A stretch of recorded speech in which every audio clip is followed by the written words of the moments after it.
Hey everybody, it's Jane Johnston with the Briar Hill Group at Remax Camosun. Here with... Hi everybody, it's Andrew Plank with LePage. Good to be here again. Hello. How are you doing? Good. Yeah. It's been an interesting weekend. And you were just saying that you didn't sleep well last night because your dog didn't sleep well due to the high winds we had last night. Yeah, she was whimpering in the hallway the whole night. So it was a bit stressful, actually. Yeah. Yeah. The winds, we could really hear them in our bedroom, but it wasn't really coming and going where we live. So it wasn't really super intense. We're on the southern tip of Vancouver Island, like in Metchosin, and we're on a hill. Mm-hmm. So we get a lot of wind anyway, like whenever in the winter, it's pretty windy up here. Yeah. Okay, so I'm going through empathy training today. Are you? Mm-hmm. Like actually going through empathy training? Or is this just regular real estate daily? I'm getting my house appraised. Right. Our house appraised, our family house appraised. So right. I have been cleaning my house. I'm so sweaty right now. If ever, real estate agents always report, and I've been through this myself, every time you end up going through your own move or selling your own, having to have your home put up for sale or buy another property, you realize again just how stressful and convoluted this process can be, even for someone who really knows what they're doing. And it's just it's the emotional draw and the extra time and all the energy. So I feel you. Anyway, let's do the show, babe. Yeah, we're doing the show. All right. So did you call me babe? I did. Okay. Okay. To be clear. Thank you. All right. What's been happening? We are in a hot market, man. Yeah. This is nothing new, but it just keeps getting hotter. What's our, I kind of want to skip down and see what our actual inventory is. Yeah, it's under 1,100, is it? God. Here, let me do it this way. All right. So new listings, 171, pending 182. So if you are listing right now, it's a good chance. And I would say over the weekend, it was hot. I found just a lot of things were popping off. Price decreases are 23. People are now looking to close before Christmas. Mm-hmm. And I think that's why we're seeing price decreases. We had 4 price increases, which we always talk about. So, who knows why those happen? They're sometimes logical. Yeah. And 106 people closed in the past week. You want to do the next one? Yeah. And again, 16 expired listings. So even though, we have currently 1,091 active listings, but not everything sells. Now it's a small percentage of what hasn't sold, 16 expired, but it does show us that, it is still, you can't ask the world for a property, but these days it's more chance of doing it. So, okay, back down to the stats. So in the last, so this is, we're moving towards the end of October. These stats are for 2020 were for the full month, and our 2021 stats are just for month to date. So October 25th. Yes. I just want to say last year was an exceptional year. Yeah, it was a great year too. We're comparing apples to oranges. Go ahead. So far this month, 568 net unconditional sales. That's down from the 990 last year. Although I expect we could have almost doubled those number of sales this year had we had more inventory. There's so little to choose from, and every listing tends to get 5 to 10 to 20 offers. So there's a lot more buyers out there than there are properties. New listings, 694 listed. So far versus 1,162 last year, and active listings on market right now, 1,091, almost half that of the 2,122 last year, and that was even low last year. Yeah, so normally I would say we're probably at like average sales for, if we were to compare to 2019. I could probably look that up, but I'm not going to. I wanted to say something. Actually, it's very interesting. A lot of people think every time a realtor has a listing that it sells, and it's only their house that doesn't sell. And this is not true. When we list, we are betting that we're going to sell the house. We're betting the farm. And the seller, we negotiate the price with the seller. Then an offer comes in, we negotiate the price again with the buyer. But sometimes these things don't work out, right? Well, yeah, I mean, the way I see it is, we're asked to come in and generally give our advice or opinion on the marketability of the property, and we share that with the sellers, and they make a decision around price. We then make a decision I make a decision as to whether or not the price they've chosen is realistic based on what I was able to share with them, and whether or not we would continue to work together or so on. In other words, we advise, the seller decides what to ask for. If they want to ask $1 million for a $500,000 condo, that's entirely their choice, but it's my choice whether or not I choose to work with them at that point. So we try to sort of come to terms. We as agents generally pay for all the marketing and take the risk of making this come to market and sell, because we're putting together all the marketing materials and putting all that work to get it to market. And so there is a business decision around, is this person, hey, no worries, Carol. It was super great working with you. We got a comment from one of my clients saying, thanks for selling my house. Yeah, we just got that one sold. Yay. Yeah. And, and then it's an example again of working together on price, and you make the negotiations, and then you put it out to market and see what the market's going to tell you. Yeah. Market, it usually tells us that it's going to go for more than we listed it for, but not always. Right now. Yeah. Yeah. So actually, one of my clients watches this show as well, and he's like, that strategy you're talking about? Oh, yeah, let's do it. Yeah. Yeah. I've been having a lot of conversations with my buyers around referential offers and the pros and cons of those, and making an offer that is really hinged on the value that other offers are coming in on, which is both complicated and sometimes a little bit doesn't work, and sometimes could be very successful. So we're really just trying to come up with as many strategies as we can, and always being on top of what is the current market reacting to, and what are people able to, how do we make it most successful for our clients? Just so you know, referential offers don't work with me.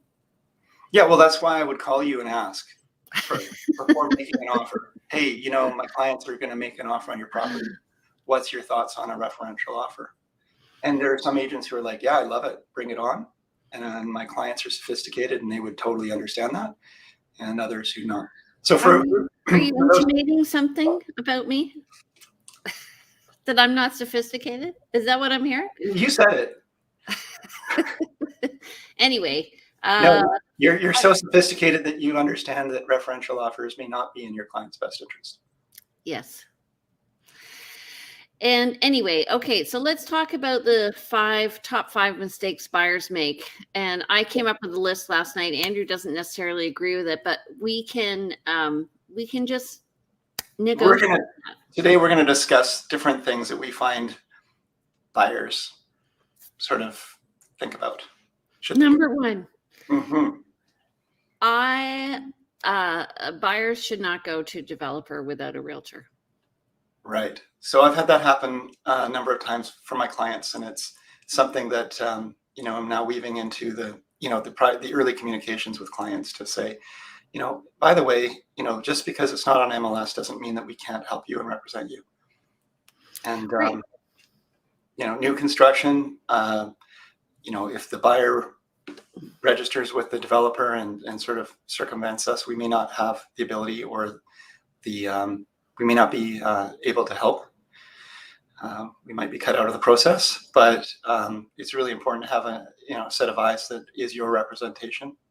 Yeah, there's no cost to you as a buyer to have an agent go to developer with you.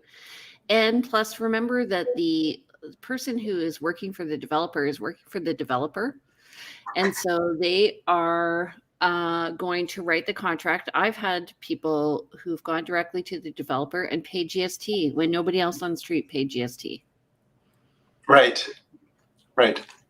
Yeah, because in a market where it's maybe a different market than today, we as agents know that oftentimes you can negotiate the GST into the purchase price, or some other bonuses that the developer might want. They might not be too negotiable on price, because they often want especially if it is on MLS, they don't want to show a sale below what they're asking, but they may throw in some perks. The other thing is developers and their agents sometimes list the selling price, even though it's advertised without GST. They list the selling price with GST, so it shows as selling for more, 5% more, which is a no-no. So you really want to have somebody who's going to represent you. As my assistant Danielle said, it's kind of like going to court without a lawyer. Exactly. Yeah. And I do want, it's interesting, because I have had clients go to developers and they've said, I'm working with a realtor, and the developer said, that's fine, but we're going to have to pay that realtor, and therefore we can't give you that X, Y, and Z. So I have had where you said, you don't pay us, it doesn't cost you. I guess that there's some ways of looking at what it means to be cost. Some developers may not cooperate or want to cooperate as much with the agents, and that's true. Hey, Braden, nice to hear from you. Good to see you. It's been a long time. But that being said, in overall, you're going to benefit more by working with your realtor, and the realtor is going to probably be able to get more out of the developer, and also protect you from certain problems that could arise, because these developers they usually use their own contracts. Well, and also when you go directly to a developer, they're going to try and upsell you on stuff. And as a realtor, sometimes developers also, developers are very important. Okay. And I have great relationships with developers, but I'm just saying sometimes they communicate directly with the buyer, and they try and circumvent the realtor. I've had it happen a few times, and I have to reassert that I do have agency, and so I have to represent the client. And I really want to be at the meeting where they discuss all the extras, because I can tell my buyers, this is going to make you money when you resell. This won't make you money. Like the surround sound system, doesn't matter. Yes, right. For $2,000, you can enjoy, or you can set up your own Bluetooth one. Yeah, but buy a Sonos system. Yeah. So, and do you need the plugs in the soffits? Do you need the charger in the garage? Probably now you do. These are things that are going to cost a lot more after some things. What kind of countertop should you have? What's the current trend? All that stuff. Anyway. The thing is about, when we're working with people who are working with us solely for all of their real estate need in terms of a purchase, then we can comprehensively and holistically help them out. And we can advise them on what they're doing in general and how it applies across the whole spectrum of the market. If someone is working with us to try and find them a home that's just on MLS, but they're also looking through other means and other channels and not bringing us into the loop on those, then we're unable to help them in that holistic means. And also, when we feel that energy, we do have a duty to our clients to help them 100%, as if it was our own interests. But I know in my heart that when I know someone is you might say playing the field, that it's a little harder for me to really feel safe and secure working with them and giving them that 100%, because there's a strong chance that they're going to go outside of the avenue that I've been working with. And I will do my best. I still work my best, but I just know that there's just trust. Yeah, there's a trust issue there. Okay, let me put it another way. Yes, please, because I didn't. If we're going to date, I want to go to the prom with you. Sure, I don't want you to go to the prom with somebody else, because I'm spending all this time dating you. I want to go to the prom with you. You know what I'm saying? I'm in a punchy mood. I guess so. But seriously, because I always say, with realtors that I mentor, it's not really about the money. It's about the time. Because if I'm going to spend time and invest in you as a person, then my expectation is there's going to be mutual trust there. And when there's no mutual trust, we both feel it. Well, I think that it comes down to, again, a matter of being valued. And, if someone likes you enough to spend time with you and you're friends with benefits, term, but they won't take you to the prom. Yeah. Then you kind of feel like you're being a little bit undervalued, and they don't really fully value what you're doing. And the thing is, we do have high value. We are able to really help people on many levels. And so I have worked with people to really help them understand the market values. And then they go, this happened to me long ago. I may have told this story before, but I spent a weekend showing properties to a different agent's clients. He was out of town, and I educated them on different marketplaces, different geographical areas. We went from Souk up onto the Malahat, over into the Mill Bay area. I spent my entire weekend working with these folks, and I helped them. We actually identified a for sale by owner property that I believe they ended up buying, because they went cold on me after I educated them. And when I brought them into this home because we saw the sign, and I said, let's go knock on that door. We went in, we saw it, they loved it, and I'm sure they ended up buying it. But the thing was,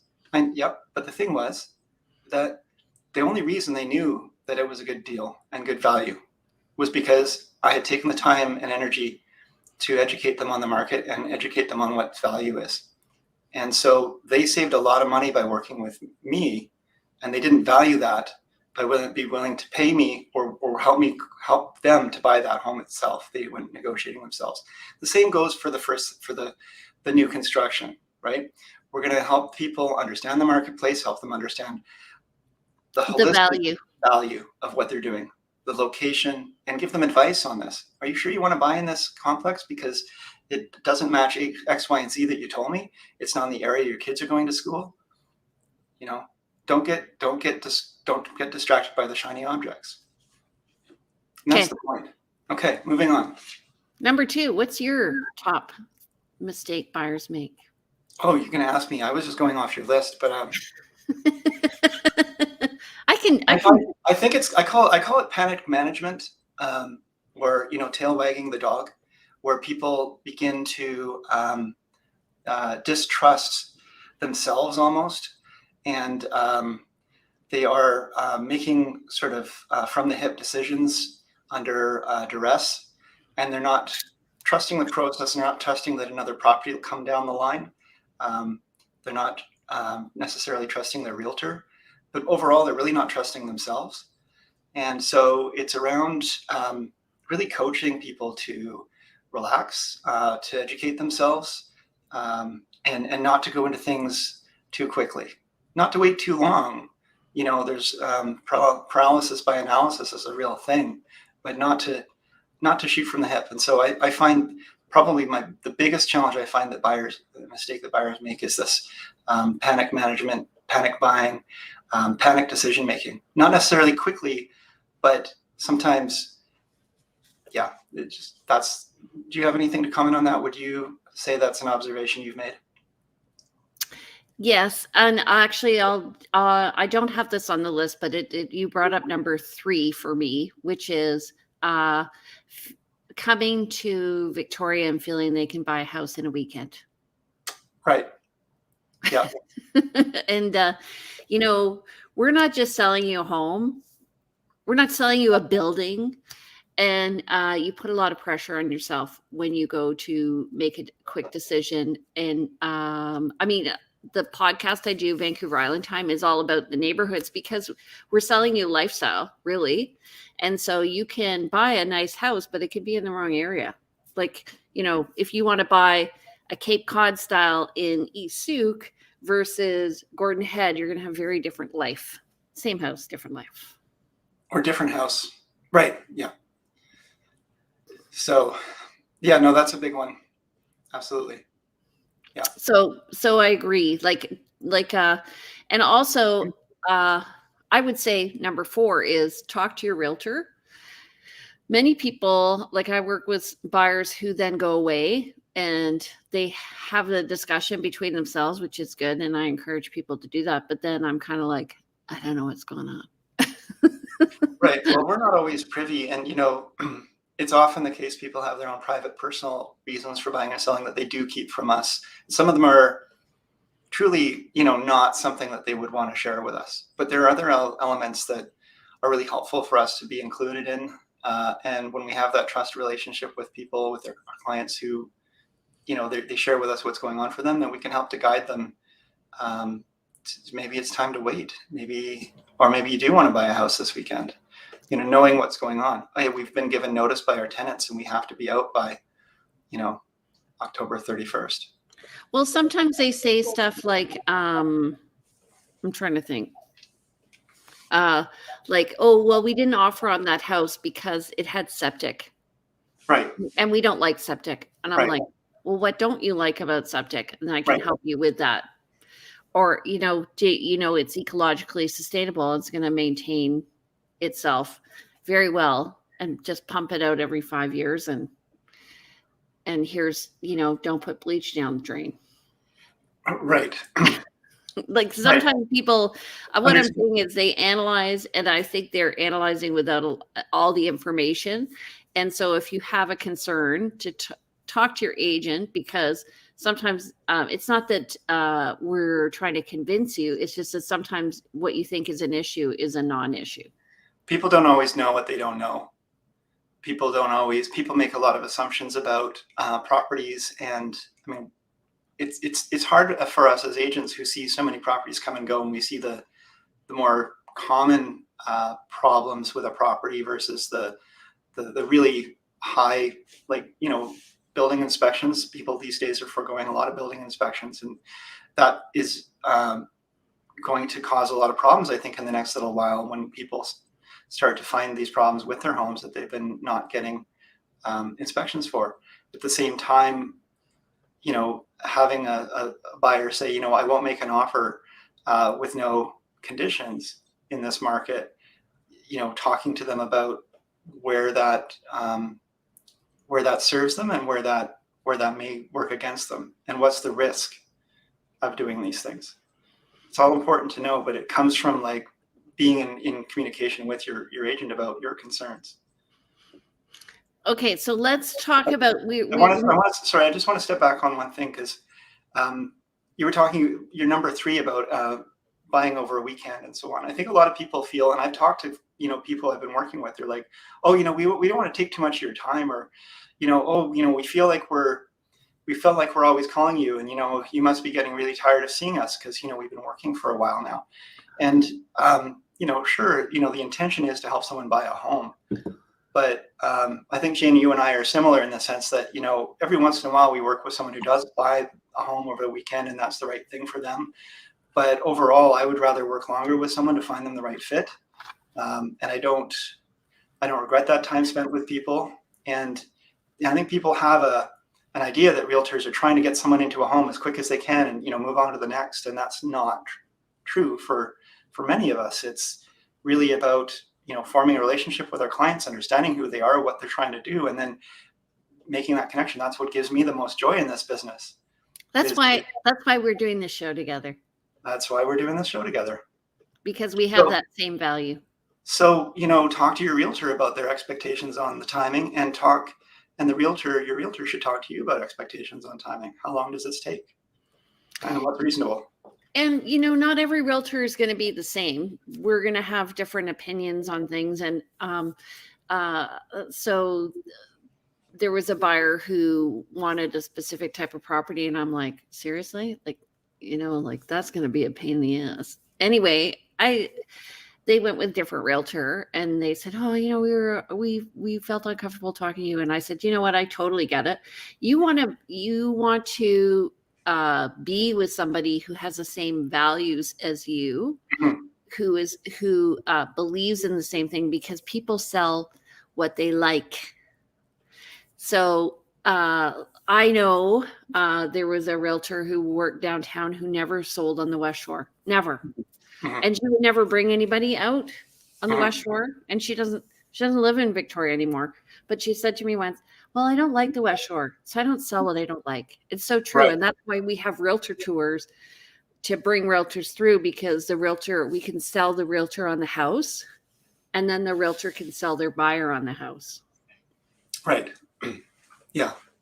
And it's true. I mean, we have our own biases about what we like and don't like, and we have to be careful that we don't apply those to our clients, or if we do, we're really aware of those. Our clients, I strongly believe our clients make the decisions we advise. And we do have to be careful about those biases, but at the same time, those biases are often there for a reason. So again, it just comes down to talking these things out.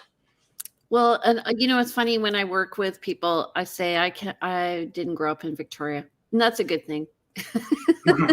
Because I don't have this opinion about Esquimalt or Langford or whatever. I really look at it, the city as a whole, like, especially coming from Toronto, who went through amalgamation, I think they had 13 municipalities or whatever. Like, I see us one step behind. Anyway, so, okay. Number 5, I think this is important.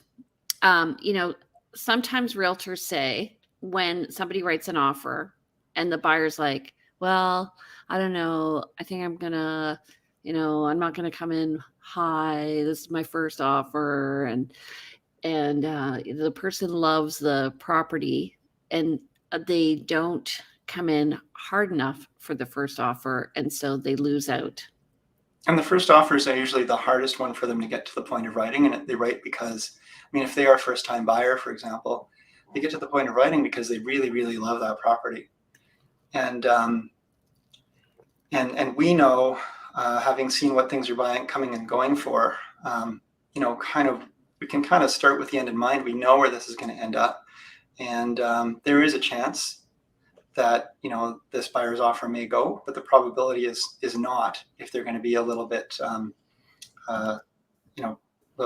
pessimistic or protective around it.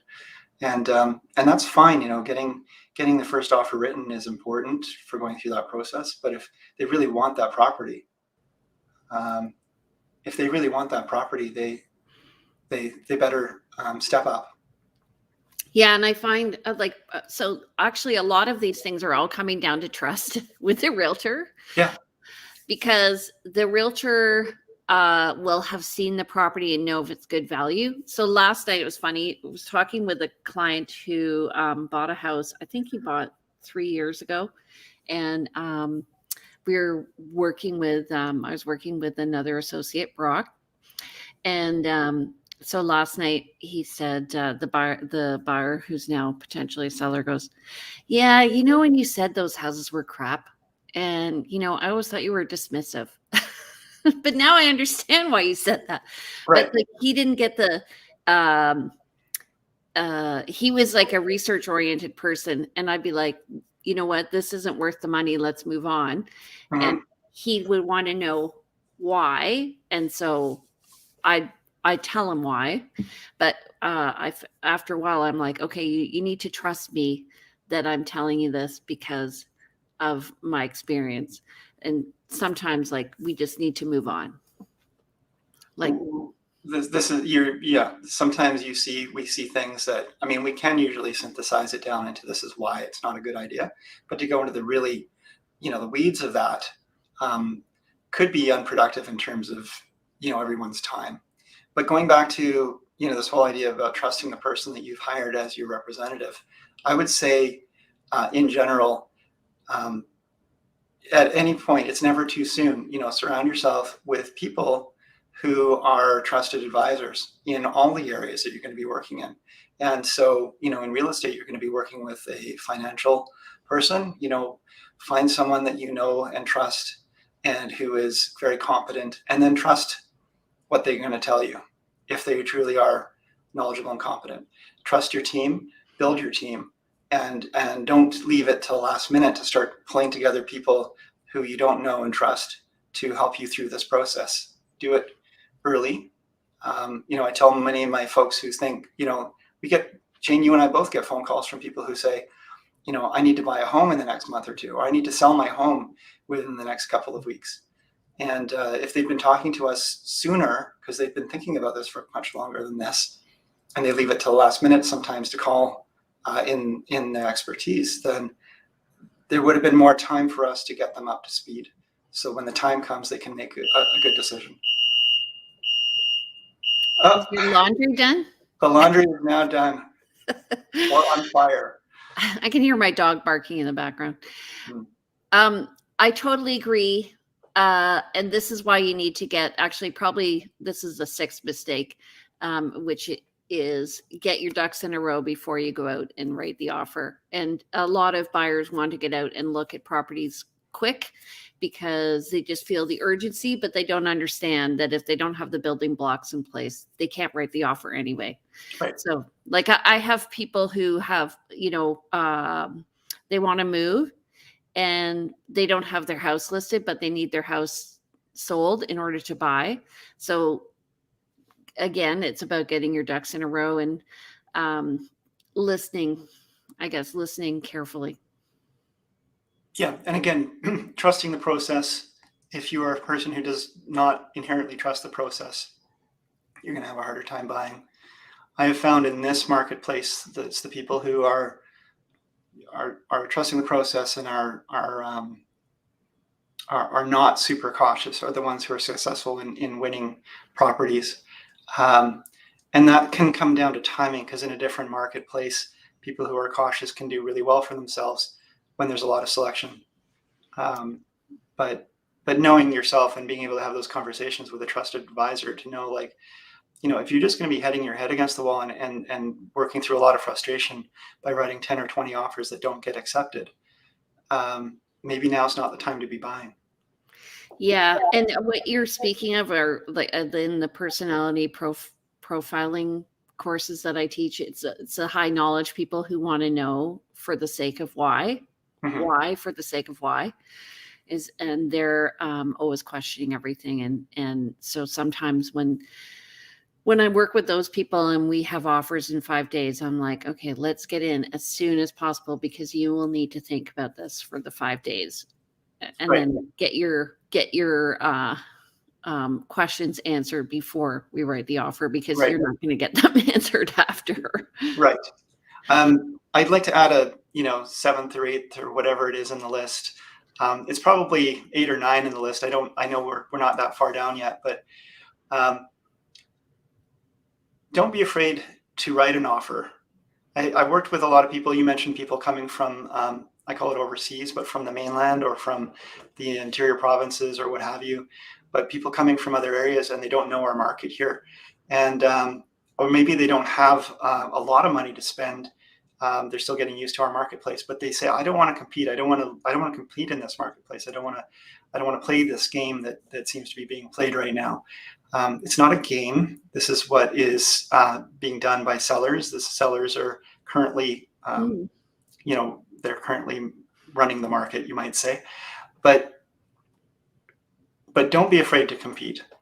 Just don't necessarily make an offer that is like, if you have a number in mind and conditions that you would buy the house under, throw your hat in the ring. Sometimes the seller does go for the offer that isn't the highest.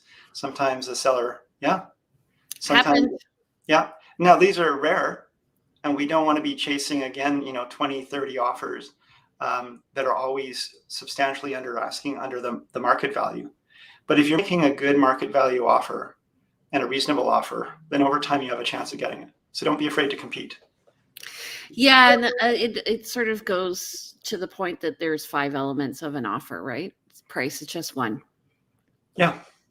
And I agree with what you're saying. Also, your realtor will be able to give you a lot of advice on what are the solds and comparables. It happened last week with a client. We were interested in a property. We were told that there was going to be a couple of days, and there weren't a couple of days. It was the first property literally that person saw, and they were overwhelmed by the fact that they loved that property and they thought they had time to think about it. And then literally we had an hour notice and I wasn't able to help them. So there was a bully offer that came in. There was a bully offer that came in, and then so the list price was high nines, and the comparables in the complex were 920, 940, and it went for 1.1. So I don't think we would have won it anyway. Right. Because she was new to the process. And what I said to her is, what happens is at the beginning, you're like, oh crap, I didn't see that coming. And then by the end, you're like, yeah, I'm gonna win this. Yeah. Well, it's hard too, because people are writing offers that don't match up to the comparables. Yeah. And the market continues to go up because of that. And I'm not sure what's going on there, whether it's just people are saying, and I have actually people in this position, I'm tired of looking, and I know what the comparables say, but this is probably what I'm going to need to offer to get this property. But you can, there are people who are going to win. Okay, so your buyer, that buyer, if she had written 1.1 and let's say she had been the highest offer, she would have thought she paid too much. She would have thought she paid too much. Yeah. And that's the other challenge to this is, you end up, in order to buy the property, you're always going to, in this market, feel like I paid too much. Yeah. And the value is always retrospective. You go forward 6 months in time and look back, and you're going to say, okay, this was a good thing what we did, because now houses in this area are selling for 1.2. Or you're going to say, I wish, I bought at the peak. Yeah. And just so you know, everybody feels that way, even realtors. Yeah, they do. And it's impossible for us. I get asked all the time, can you find me a great deal? Can you find me, this unicorn property, needle in a haystack property? And no, I can look for it. I can help you find it. I can't promise it to you. And if you're looking to buy that in this marketplace, it's not realistic. We're probably not going to do well working together. I'm going to be able to find you properties and options for properties, but not going to be able to find you something that's, $50,000, $100,000 under value. If I could, I would be able to do that for myself. And I wouldn't be doing it for the random person who just calls me out of the blue and says, I want to interview you as an agent and find out if you can, get me well above market value for my home to sell, or help me buy a home well under market value. That's not realistic. Yeah. Yeah. Okay. Yeah. Okay. So, any questions, anyone? Pardon? I'm asking if there's any questions out there for us. I don't think so. No comments yet. But anyway, actually, if you guys have any questions, please subscribe. We would love to hear from you. I got to do the thing. You did. Okay. Well, let's get to work. Okay. So how do people reach you, Andrew? Okay. You can reach me by calling me or texting me at 250-360-6106. A few of you seem to have been doing that during the show. You can email me at info@andrewplank.com. Check out my website, andrewplank.com. There's a bio in there, a great video, lots of information about the market, and some blogs. And he's a nice guy. And I'm a nice guy. Jane, you're a nice person too. Thank you. Yeah. My name is Jane Johnston. I'm with the Briar Hill Group at Remax Camosa. And one day I'll tell you the story about the Briar Hill Group. You can reach me at 250-744-0775. My email is briarhillgroup@gmail.com. And I have two websites to serve you. The first one is vancouverislandtime.com, which hosts these videos now, as well as the briarhillgroup.com, which has lots of videos to help you on your buying and selling process. So please give us a call. If you have any questions, we'd love to have topics that are of interest to you. So connect with Andrew or myself. And as always, we are here Monday mornings at 10 a.m. Excellent. Thank you, Jane. All right. Have a great week. Be productive. Have a great productive week. Good luck with your offers today. Wish me luck on mine. I don't know if we're competing or not. We didn't share that kind of information, and we won't. But yes, we both have offers in play today because it's offer day. Yay! Yay! Okay. All right. Talk to you later. Bye. Bye.